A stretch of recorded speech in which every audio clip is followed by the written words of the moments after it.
This is just an example of last year's donation. So yeah, like we're covering from the very beginning to the very end almost, and continuing to acquire new material. Now to talk about MacDonald Institute. I'm not sure if you're aware of the history of the University of Guelph, so I'll be brief. In the 1960s, 3 founding colleges amalgamated to become the University of Guelph. Those 3 colleges were the Ontario Agriculture College, the Ontario Veterinary College, and MacDonald Institute. So MacDonald Institute was founded in 1903, and it was aimed at teaching rural women domestic skills. Going into the 1950s, it became the largest degree-granting home economics program in Canada. So obviously that is of some importance. And as I said, amalgamated with the university. So we have all of their records, including entrance records, course calendars, photos, personal papers, newspaper articles, yearbooks, dean's correspondence. The dean was a woman, in case you're curious. Class notebooks, administrative files. We even have artifacts, including aprons and pincushion covers, convocation files. I mean, the list goes on. And this is a very good resource that has not been utilized, I think, to its full potential. The pictures that I've chosen, the very top one is about 1906, and that is a cooking class. And then the bottom one is 1935. So it just gives you a range of what is available to use with our collection. In talking about research, just in brief, this is a small sample of some research being done. The university promotes our collection quite heavily, so it is used a lot on class. Currently there are 4 classes using it. There's one on the culinary aspects of food, one on digital humanities, and then the head of collections, Catharine Harvey, will be teaching a class, What's Cooking in the Archives, which is an annual event that we have in partnership with a local restaurant where we take recipes out of the archives, make them, and give them out for free for people who want to stop by and talk to us. So, in brief, I think you've got an idea, hopefully, of what we have, and I hope that you all take advantage of it, and I see you all in the future. Thank you.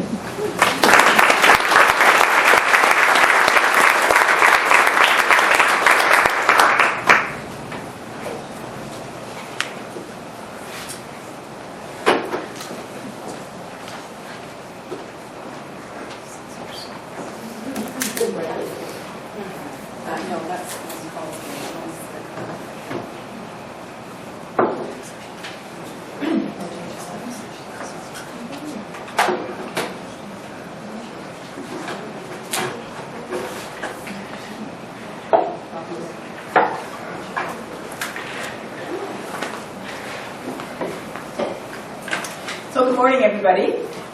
My paper is called Culinary History, Catharine, Parr, Traill, and me. And my name is Fiona Lucas.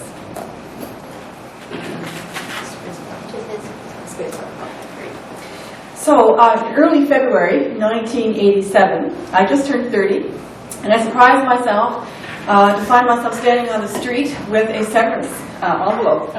And it turned out to be one of the best things that ever happened to me, because in early May, I saw a job ad for historical interpreter at Historic Fort York. And the deadline had been the previous Friday. This was Monday.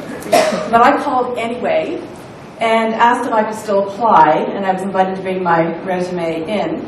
So I had an interview on that Thursday, and I was asked if I wanted to do military history or domestic history. So I hesitated a moment and said, domestic, I think. And that's when that answer was my entire life changed quite dramatically. So the following Monday, so this was in just a very few days, I started in the historic kitchens as one of 4 domestic interpreters, as we were called then. And it was under the tutelage of John Summers, whose master's thesis had been called Beyond Brown Bread and Oatmeal Cookies, New Directions in Historic Kitchens. And I learned very, very quickly that this was real scholarship in the historic setting, something that I still don't think that the Academy respects to its detriment. I think way too many scholars write culinary history, often failing to cook, to gain experience in the kitchen, as let alone an old kitchen. So I was introduced to these fascinating concepts that were quite new to me, and fairly new in the museum field as well, such as experimental archaeology. So within a very few days, I realized that I had found a calling. Food history was completely fascinating. So I've always been mildly interested in food and cookbooks. Last night we were talking about food that schmecks, for instance. It was a very critical book in my family, for instance. But this mild interest suddenly blossomed into a passion, into an intensity. So as a result, for the next 23 and a half years, I cooked, I baked, I tasted, I basted, I cleaned up, I catered, I researched, I wrote, I presented, I taught, I mentored in the historic kitchens of the City of Toronto museums. So Fort York National Historic Site, Spadina Historic House Museum, Mackenzie House Museum, and Coburn Lodge were the four that I was most associated with. So I became a hands-on culinary historian, and I loved it. So I gained a unique perspective of patterns of continuity and evolution, because the historic sites operated by the City of Toronto range from the early 19th century to the early 20th century, so from the Georgian period to the Edwardian period.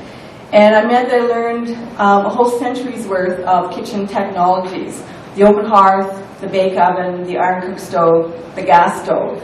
And I also learned these patterns over the centuries of servants' lives, kitchen design, cookbooks and recipes, dining etiquette, patterns of foodways.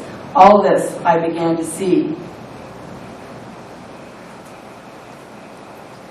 So my entire career has been an adventure deep into all these topics within women's history. And as a young feminist, something I'd self-identified from age 16, I gravitated all towards these women's histories, women's stories. And I have this natural inclination to research anyway, because I always have. At heart, I'm an archivist and a librarian. And I was very fortunate in my inadvertent timing, because as my career developed, it was rising alongside the interest and the growth in food history, foodways, food studies, in the general awareness and also in the academy. So I actually had a full-time, honest-to-goodness career as a food historian, and very few people could actually say that. And I'd still be doing it if I could have found a different forum, but I was tired of being at one museum for a long time, and I decided that I would look on for something else. I would move on. So I've kept my hand in, but not currently doing it as a profession right now.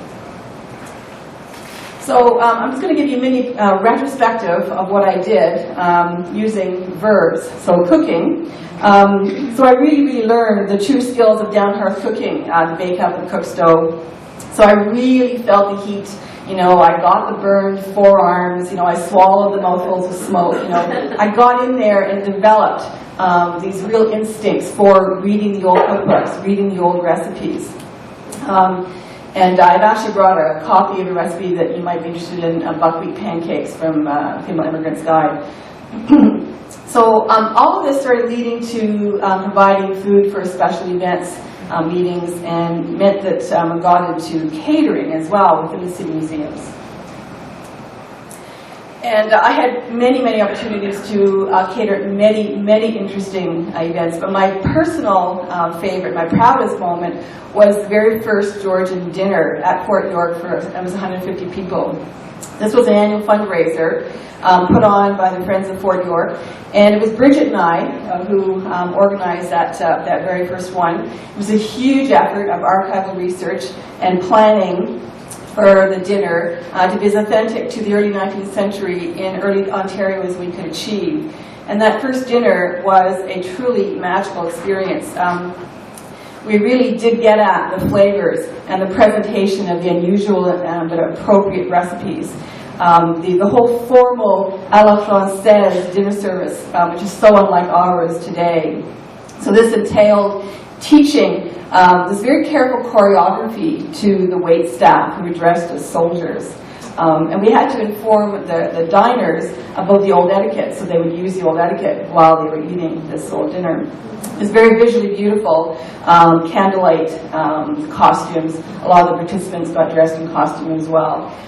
So afterwards, standing outside the tent in the moonlight, about midnight, I still remember that thrill that we felt when it was over, and we looked at each other and we realized, Bridget and I realized what we had accomplished. And it's something that still goes on. I'm pretty sure Bridget will tell you about it, but for me it was a very, very proud moment.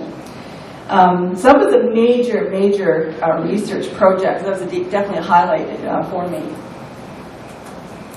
But everything we did was based on careful research. So of course, primary research. We used original documents of all kinds. Particularly the old cookbooks. I spent a huge amount of time looking at those, reading them, trying to understand them, choosing recipes for the context of where I was working and the events that we were trying to do. And of course, secondary reading.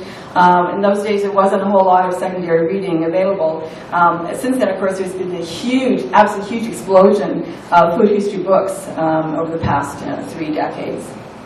And of course, skills development, the actual cooking, the actual baking, cleaning up with the old technologies, the old tools, the old equipment, the actual physical experience of being in the environment, the whole experiential feeling, the experimental archaeology, and passing that on in conversations that I was having for all these visitors, actually being present in the recreated historical environments.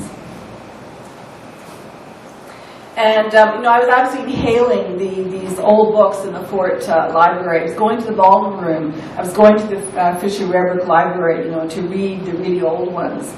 So I was absolutely thoroughly hooked, and I was fascinated by this whole new genre of food history. So I was kind of wondering what was my first culinary history book, and so I actually went back into my record. I actually keep records of every single book that I've read, and I've done that since I was a teenager. So I went and looked, and lo and behold, what I found was the very first one I read was Christina Bates's. And I have my proof in my book here. I'm not just making that one up. My third book was Elizabeth David's English Bread and Yeast Cookery, and the 6th one I read was Sidney Mintz's Sweetness and Power, which was mentioned last night. Sweetness and Power, the Place of Sugar in Modern History. And I mentioned David and Mintz particularly because both of them were extremely influential in my understanding of what food history is and their acuteness of perception. And I began to learn, I began to appreciate that food is elemental to the entire culture, the development of culture. And that food is linked to political history, scientific history, social history, medical history. There's absolutely no topic that you cannot link to food, right? It's impossible. I challenge you. You cannot come up with a topic that cannot be linked directly to food. So I started buying all my books. And I've accumulated a vast, I have to wonder how many now. I've accumulated a vast library of books, history, anthropology, food science, antique cookbooks, reprints, paper files. These are 3 areas of my house, so you can see, and there's more that I haven't photographed here. And when I read historic novels and memoirs, for instance, I take note of food references, the dining, the kitchens, the servants. I add these photocopies to my files as well. And a huge part of my time is spent teaching. I taught countless workshops to students on field trips. And I always try to instill in them respect for the women who worked in the old kitchens. And I also taught these countless cooking classes to adults, a very wide range of topics.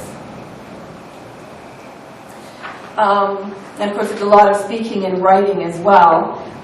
So all this knowledge I was gaining was for sharing.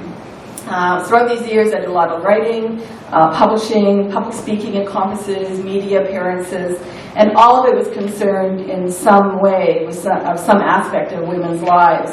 as household servants, as housewives, soldiers' wives, as professional cooks. So I took for instance, an interest, for instance, in Madame Manoir.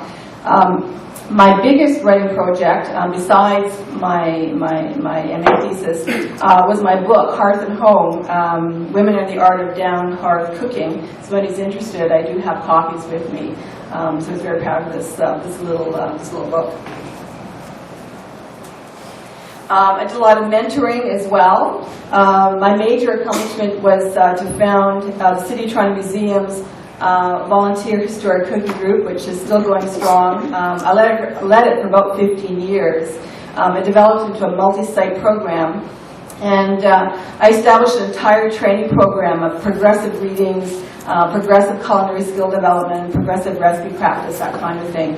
And we even had a wooden spoon graduation, something that the volunteers themselves requested, so we introduced that as well.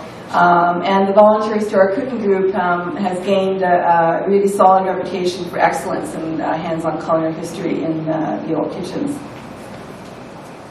And another group I founded was the Culinary Historians of Ontario, which is now Up Canada. This is